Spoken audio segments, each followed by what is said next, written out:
21st Precinct, Sergeant Waters. It's sinking? Well, what is it, a freighter? Oh, a barge. A collision with what? Yeah? Yeah? You're in the muster room at the 21st Precinct, the nerve center. A call is coming through. You will follow the action taken pursuant to that call from this minute until the final report is written in the 124 room at the 21st Precinct. Hello, CB. Sergeant Waters at the 21st. There's a gravel barge sinking in the East River off 61st Street. No, they got the barge captain off all right. You better send a police launch and ESD. Okay? Yeah. All right. 21st Precinct. It's just lines on a map of the city of New York. Most of the 173,000 people wedged into the 9/10 of a square mile between Fifth Avenue and the East River wouldn't know if you asked them that they lived or worked in the 21st. Whether they know it or not, the security of their homes, their persons, and their property is the job of the men of the 21st Precinct. The 21st, 160 patrolmen, 11 sergeants, and 4 lieutenants, of whom I'm the boss. My name is Kennelly, Frank Kennelly. I'm captain in command of the 21st.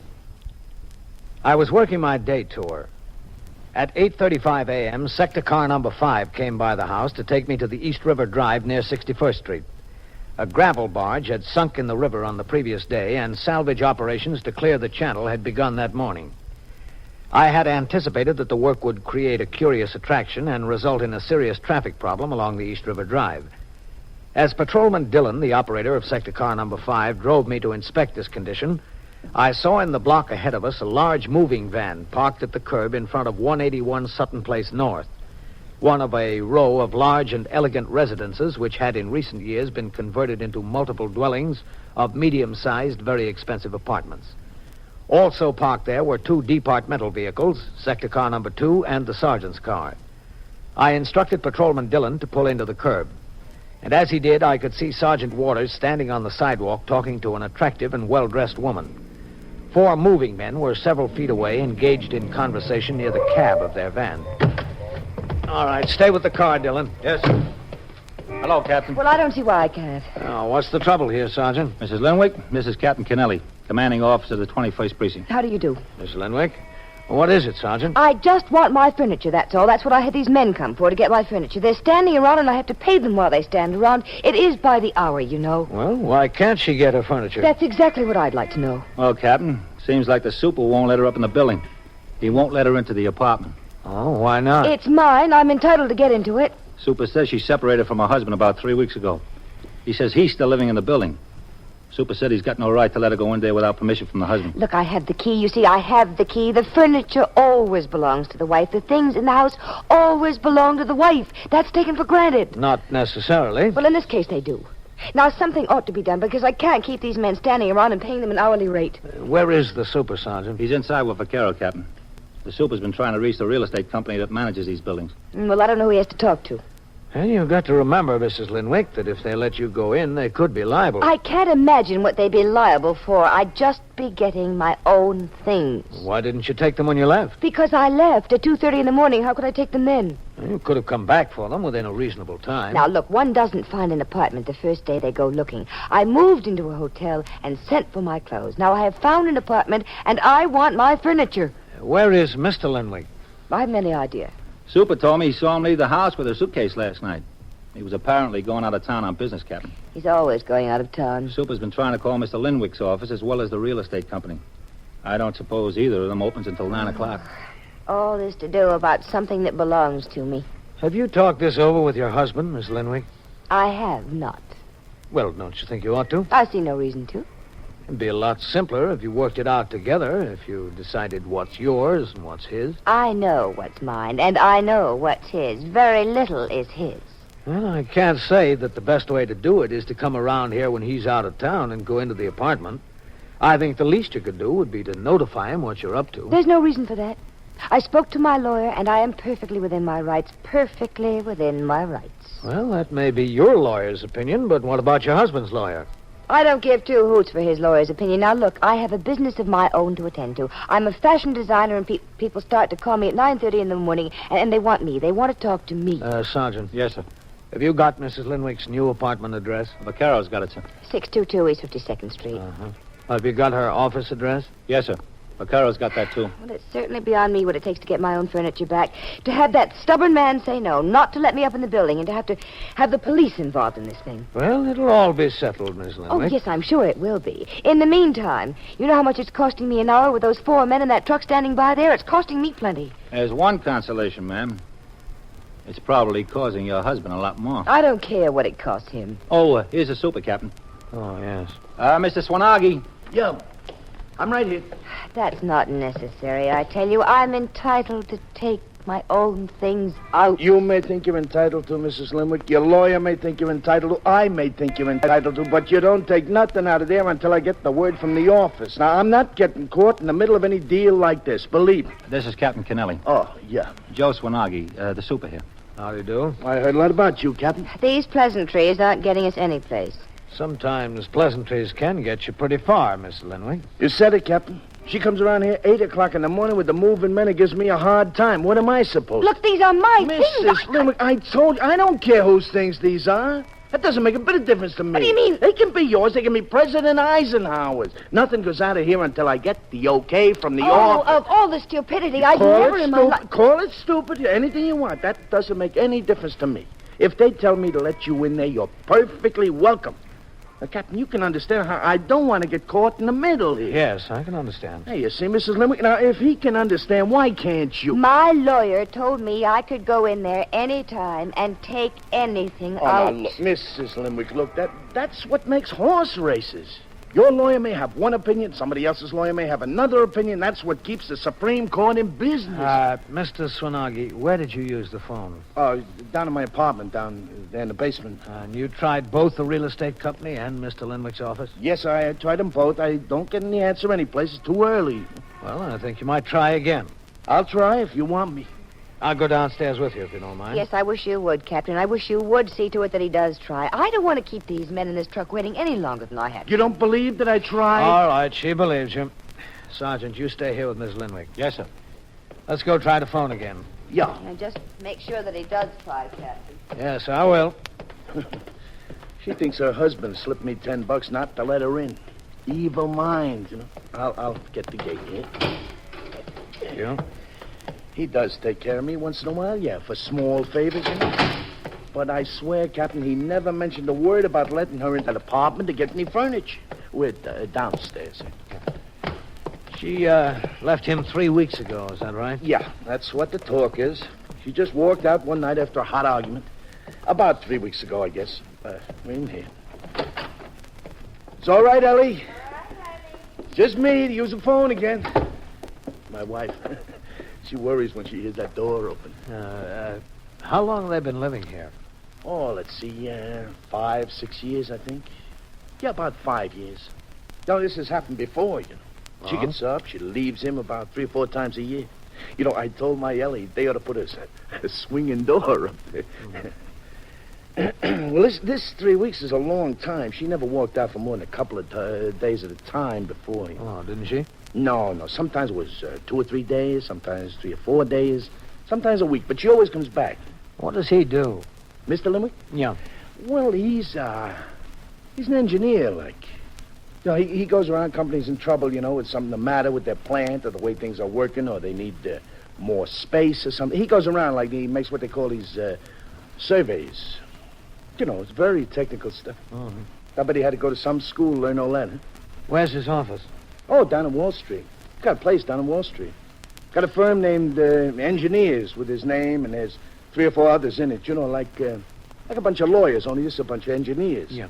His name's right up there, too. First, I think. Linwick, something, and something. There's no financial problem, is there? Well, listen, as far as I know, none. They pay the rent on time, on the button, or he does. And to pay the rent in this place on time, that means no financial problems. You know what they get for 3 rooms here? You wouldn't believe it. Should I call? Yeah, try his office again first. All right, sir. After she moved out, Mr. Linwick didn't ask you to change the lock or anything, did he? No, sir. He didn't mention anything like that. He didn't say a word. I didn't mention it. As far as I was concerned, she was coming back. She always does. It's ringing. There's nobody down there yet, I don't think. Let it ring a little more. I don't know. As far as I'm concerned, if I was him, first time she walked out, I'd have had that lock changed. Even my Ellie, who always takes the lady's side in these things, didn't like her. You know, they're not going to answer there. Nobody's there yet. All right. You know, if that lady wants to do the right thing, she'd get together with him. She'd get it all worked out. They'd say, this is mine, this is yours. They'd separate all the stuff, and things like that. Not to come around there with a moving truck, 8 o'clock in the morning. You want to clean the joint out? You ought to try the real estate office. Yeah. Fine way to do to a guy. Come around, just clean him out. What time they usually open up, 9? Yeah, 9, but sometimes somebody's there before. I don't see the logic in it. I don't understand. Hello? Oh, hello. This is Joe Swanagi, the super at 181 Sutton Place North. Is Mr. Solent in this morning yet by any chance? Yep. Oh, good. Could I talk to him? He's there. She's getting him. This is my boss, the guy who manages these buildings. Oh, I see. He's got the answer. He's got the answer to everything. Hello, Mr. Solent. This is Joe Swanagi, the super at 181 Sutton Place North. Yeah, look, Mr. Solent, we got a little problem over here. One of the tenants, 3A, Mr. and Mrs. Limwick. You remember I told you last time you were here that they separated, she walked out? Well, he's out of town, Mr. Solent, and she came up here this morning with a moving van and 4 moving men there. Well, she wants to clean the place out. She wants to take the 4 men and go right in, so I said she can't do that. So she said, I'll call the cops. I said, go ahead, call the cops. And they're here right now. Yeah. Yes, sir, yeah. I was polite. I just didn't want to get in the middle. Well, it was she who wanted to call the cops. I didn't want the cops around here. Yeah. Yeah. No, sir. He didn't ask me to change no locks or anything like that. No, he gave me no instructions to let her in or keep her out or nothing, so... Yeah. Yeah, well, what I want to know, Mr. Solomon, is what am I supposed to do? Well, I mean, there's 5 cops here, and there's 4 moving men, and her, and this big moving van. What am I supposed to... Yeah. Yeah. Yeah, I understand, yeah. All right.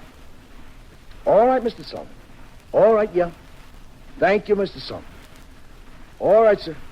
Goodbye. Well? He said let her in. He said let her take whatever she wants. This is supposed to be a man's world. You are listening to 21st Precinct, a factual account of the way police work in the world's largest city. There were many people of your religion before the authorities decided to outlaw it.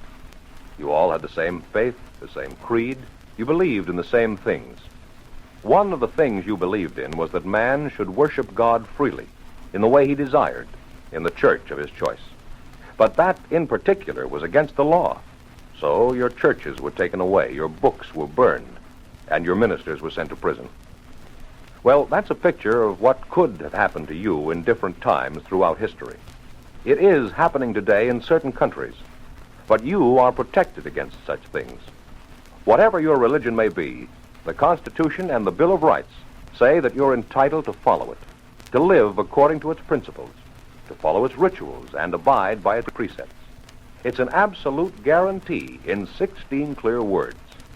Congress shall make no law respecting an establishment of religion or prohibiting the free exercise thereof. For 165 years, those words have endured. They will last as long as time itself. They're only a part of rights which belong to all the people. They're only a part of what we call our way of life.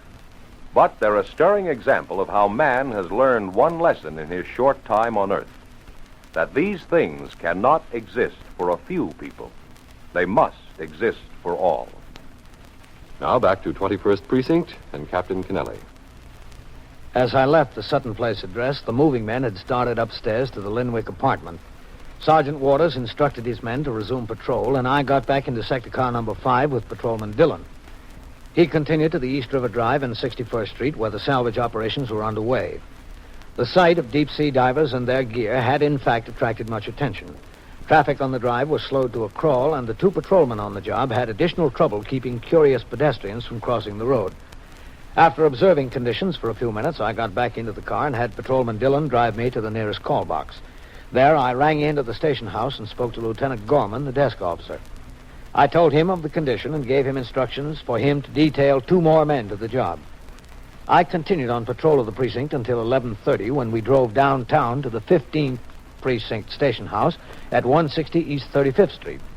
There, I attended a meeting of all precinct commanders in the 6th Division, which was called by Inspector McBride in regard to a proposed new recruiting program for civil defense volunteers. The meeting ended a few minutes before 1, and I returned to my command, where in the muster room, Sergeant Tierney was on telephone switchboard duty, and Sergeant Waters was sitting in as desk officer. I walked around the desk to sign the blotter. 21st Precinct, Sergeant Tinney. Hello, Captain. Sergeant, All right, 14. where's Lieutenant Gorman? He had to take his meal late, Captain. The Mendicant squad picked up 9 mooches on 3rd Avenue and dumped them in here. Oh? Lieutenant Gorman didn't get finished writing up the arrest until 1:15. Where are they? Back in the cells? No, sir. The patrol wagon came, and they were on their way down to court. Okay. Anything doing around here? Oh, that fellow over there came in about 5 minutes ago, Captain. He's waiting to see you. Yeah? I told him I didn't know when you'd be back. Well, who is he? He gave me one of his cards. Yes, sir, here it is. Richard Linwick, Captain. Consulting engineer. The husband of the lady with the moving van, I guess. Oh, yeah. All right, I'll talk to him. I'll be in my office. Yes, sir. 21st Precinct, Sergeant. Mr. Linwick, Yes. Oh, hello, Captain. you wanted to see me? Yes, if you have a minute. I understand you were over at my apartment this morning. That's right, I was.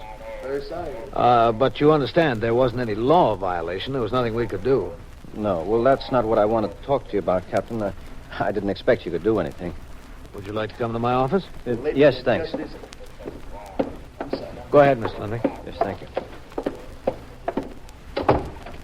Have a chair. Thanks. Well, what can I do for you, Mr. Linwick? Well, it's really not very much, Captain. You see, the super of the building finally got in touch with my office right at 9 o'clock this morning. Yes? He told my secretary what had happened, and she called me in Boston. I was in Boston on business. She reached me at my hotel, and I took the next plane back. I went right to the apartment from LaGuardia. The truck was already gone. Yeah, they can work pretty fast if they want to. Yes, so can Joanne. The only thing that she left was my clothes hanging in a closet. The clothes I had in the drawers, my shirts and things, she just took out and piled in a corner. Everything else was cleaned out. She didn't even leave a bed for me to sleep on. Well, as I told you, Mr. Linwick, there's nothing there that calls for police action. Oh, I know that, sir. Excuse me. Yes, of course. 21st Precinct, Captain Kennelly. This is Sergeant Waters, Captain. Yes? Captain, there's a 2-alarm fire at 761 East 89th Street. All right, have a car come by for me. Yes, sir. Was what she took out yours or hers? Well, Captain, I paid for it, but I don't care. I mean, she can have it all if she wants it. There were some very nice things there.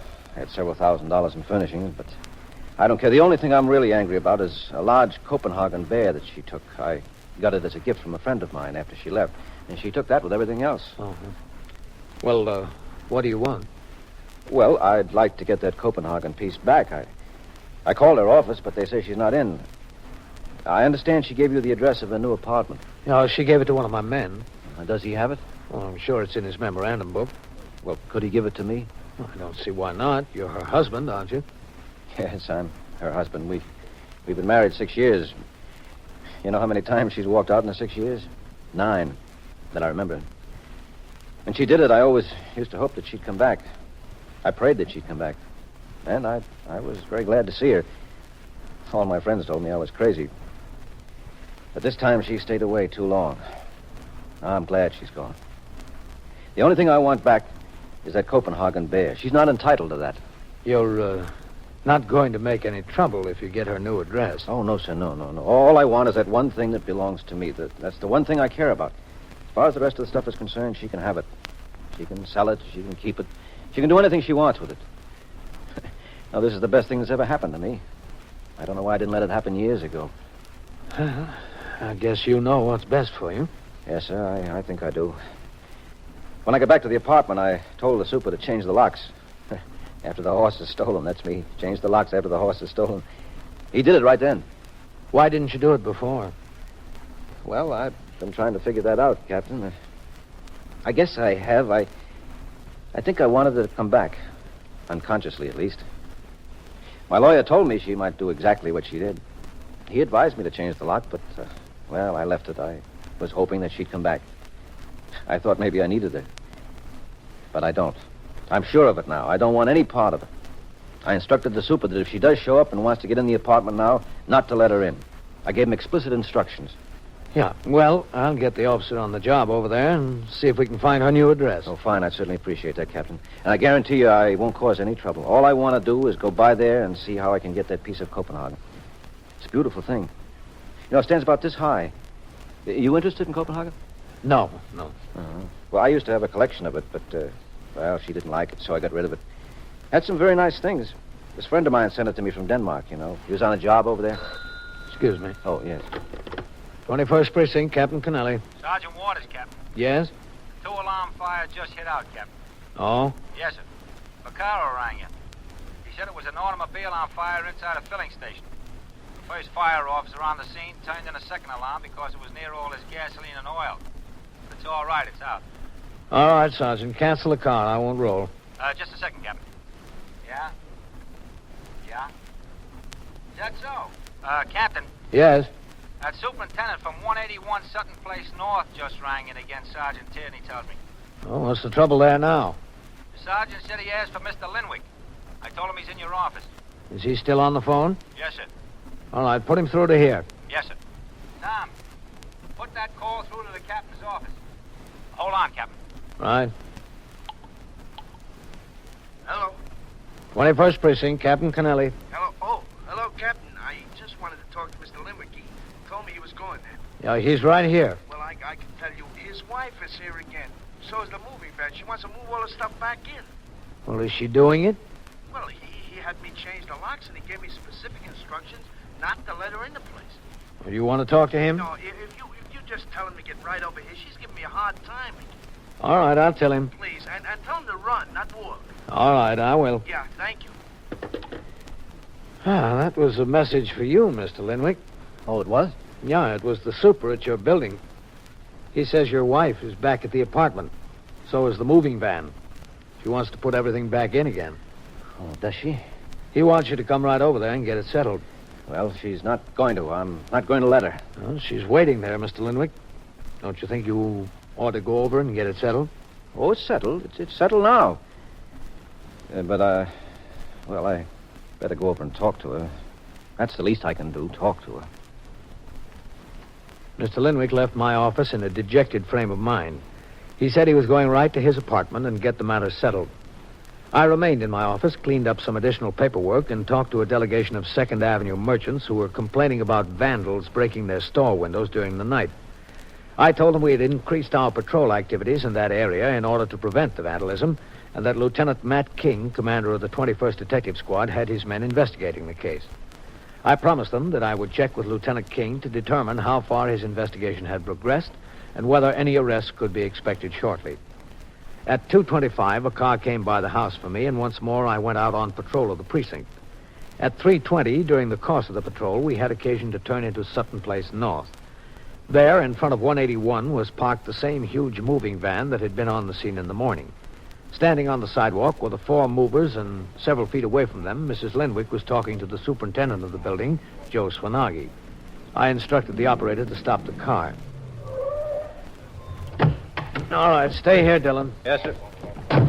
Well, it's about time somebody got here. Oh, did you expect me, Mrs. Linwick? She expected her husband? I most certainly did. I understood that he left the police station 2 hours ago and was coming right over here. Where is he? Oh, I haven't any idea, Miss Linwick. Well, he must have told you where he was going. He said he was coming here. Where did he want at the police station, anyway? He just wanted to know where he could find you. Oh, did he? He told me they said at your office that you were out and wouldn't be in for the rest of the day. He wanted to know if we had the address of your new apartment. Did you give it to him? It wasn't necessary. In the meantime, we found out that you were here. Yes, I've been here. I've been here for 2 hours. 2.5 hours almost, and he won't let me upstairs. Well, it's a different story now than it was this morning, Mrs. Linwick. Well, I don't see why An entirely different story. We got instructions from Mr. Linwick not to let you in the apartment, and I changed the lock for him.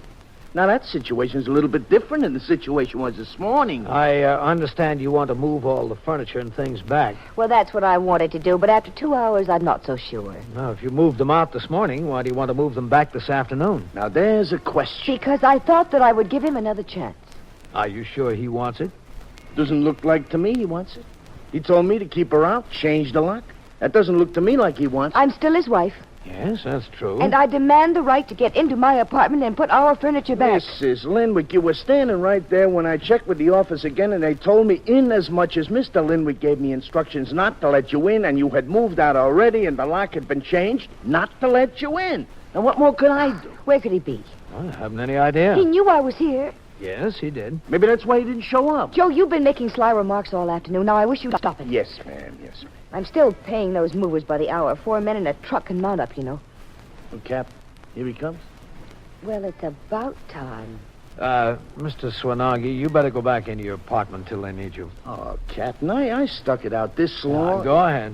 All right. If you say so, Captain. Look at him.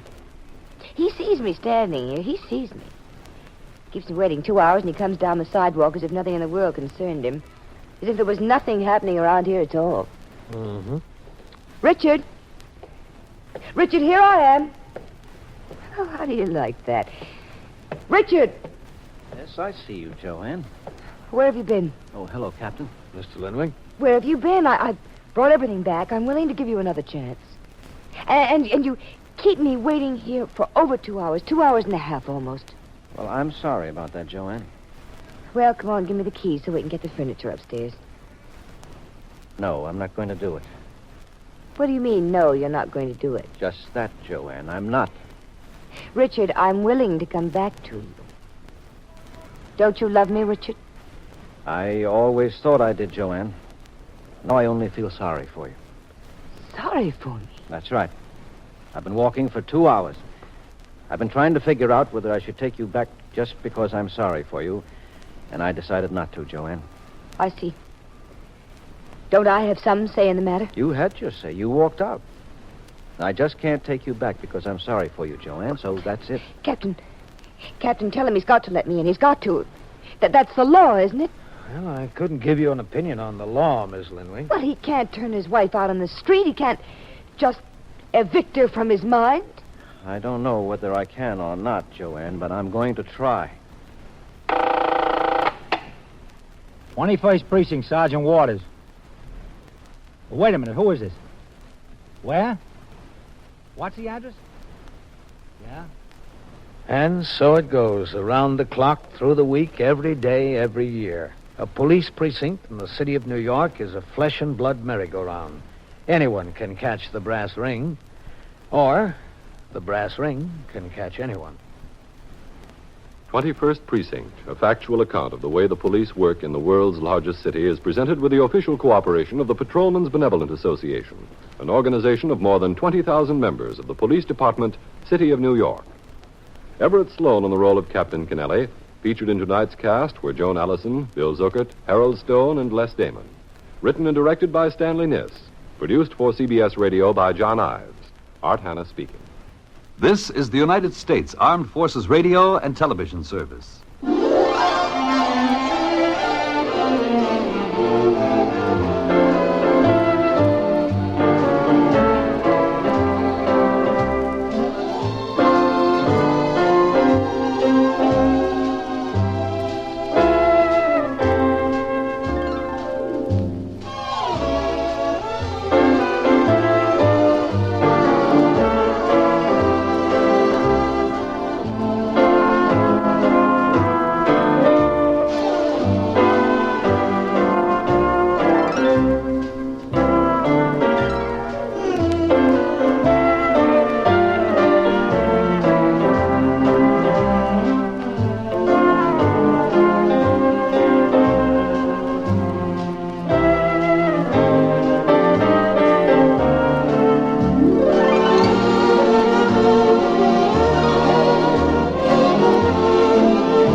VintageRadioshows.com.